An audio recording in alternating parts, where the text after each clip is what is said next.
Gracias, presidente. Quiero saludar especialmente a la secretaria de la comisión y al diputado Ricardo Santos, gran amigo de esta comisión y de este Parlamento, igualmente, que está presente en la sala. Yo creo que es fundamental que todos mis colegas, y no porque no lo sepan, sino solamente para reafirmar lo que estoy seguro saben todos los comisionados de esta noble e importante comisión legislativa, es la regulación del conflicto de interés.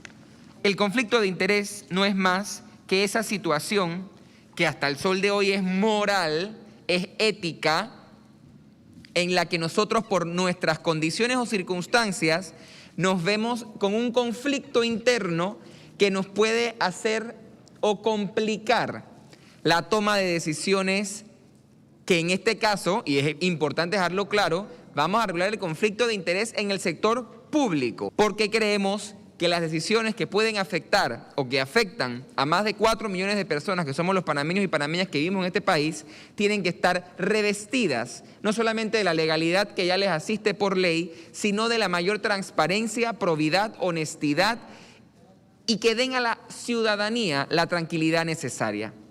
Vamos a poner ejemplos puntuales que han sido regulados en la Constitución y que hoy no los vemos como preocupantes, pero que lo fueron en su momento. Y de ahí la importancia de normar preventivamente.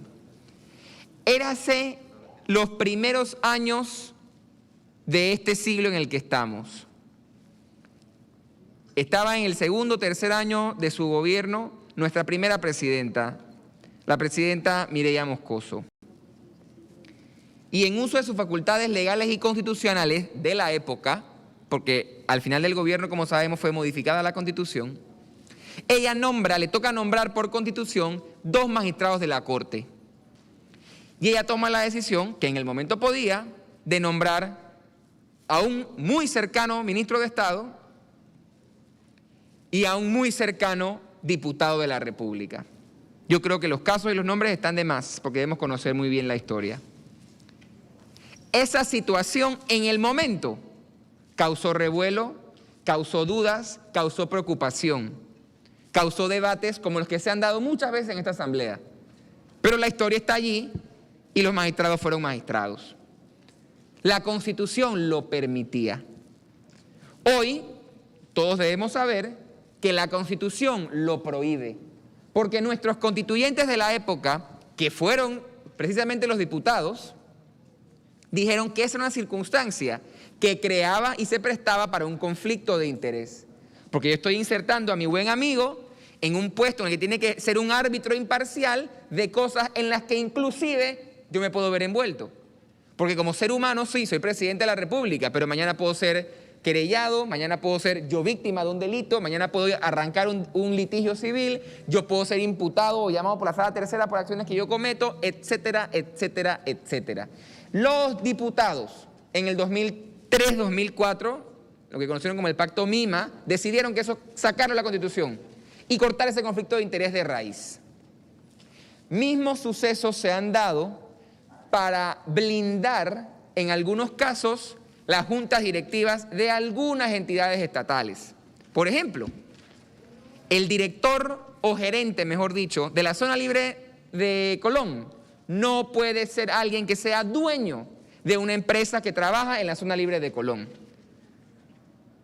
Parece irónico, porque quien hoy ocupa el puesto, no sé decir tenía, porque legalmente no tiene, pero fue dueño de una gran compañía, pero él tuvo que legalmente renunciar a la misma y hoy ocupa el cargo.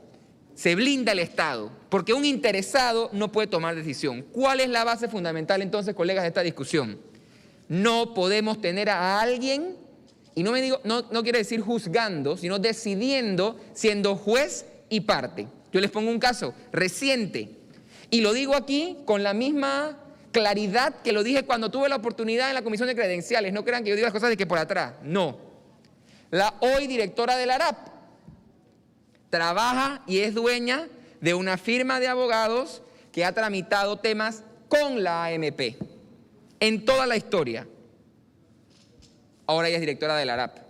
Ella dejó el cargo privado al que se dedicaba, pero su esposo está en la firma todavía trabajando. Cuando la directora le llega un caso del esposo, ella no tiene la obligación legal de decir yo no puedo decidir. Ella puede decidir legalmente. Y ahora les pido que se pregunten, colegas, ¿es eso correcto?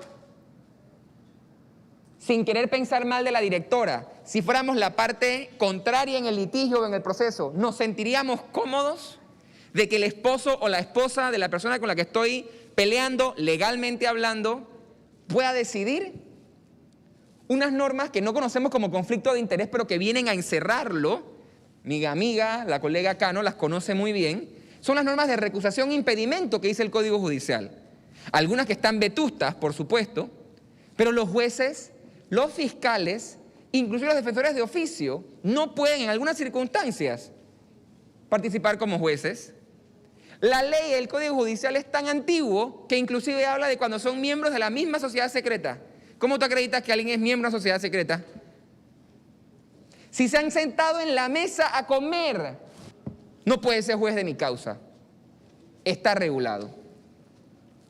¿Por qué entonces, cuando alguien es ministro de Trabajo, que tiene que tomar decisiones difíciles contra empresas, contra particulares, contra empleados, contra empleadores, cómo yo puedo tener una gran empresa? Yo puedo fallar ahí. En la empresa de mi esposa, en la empresa de mi primo. Todo esto debe ser regulado para proteger, dejémoslo claro, a los particulares, a los ciudadanos. Porque si yo mañana abro la empresa Juan Diego Vázquez y compañía, y yo quiero contratar a mi mamá y a mi esposa y a mi prima y no sé quién, mi problema. Porque mis decisiones económicas y financieras van a afectar mi patrimonio. Y por eso este proyecto de ley, lo dejo claro una vez más, habla de las personas que toman decisiones desde el aspecto público.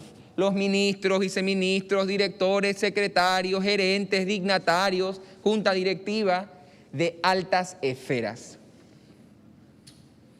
Y por eso siento que este proyecto de ley es sumamente importante. Un último ejemplo. La Constitución prohíbe que una pareja de casados pueda pertenecer al gabinete. ¿Por qué creen que es? Porque no podemos tener los mismos grupos de interés tomando parte. Situación no consumada, lo dejo claro, o por lo menos hasta mi leal entender, que dio con la salida de una ministra de gobierno que tuvo creo que 2 semanas en el cargo. La exministra, exgobernadora, amiga y representante, Sheila Grajales, que entiendo tiene una relación sentimental con el viceministro de Comercio.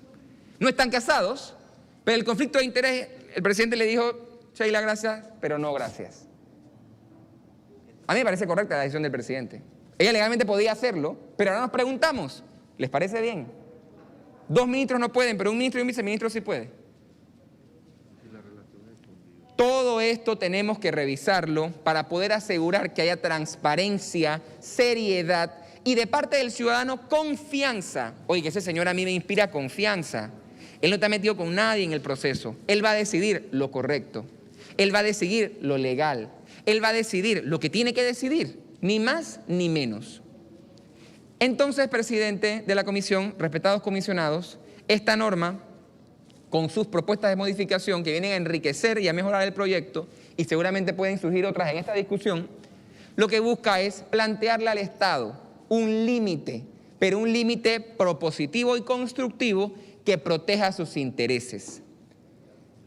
Termino diciendo, este proyecto de ley no es antojadizo, siempre lo digo, este proyecto de ley no es antojadizo. Este proyecto de ley viene como una, para algunos recomendación, para otros mandato u obligación de la Convención de Naciones Unidas contra la Corrupción,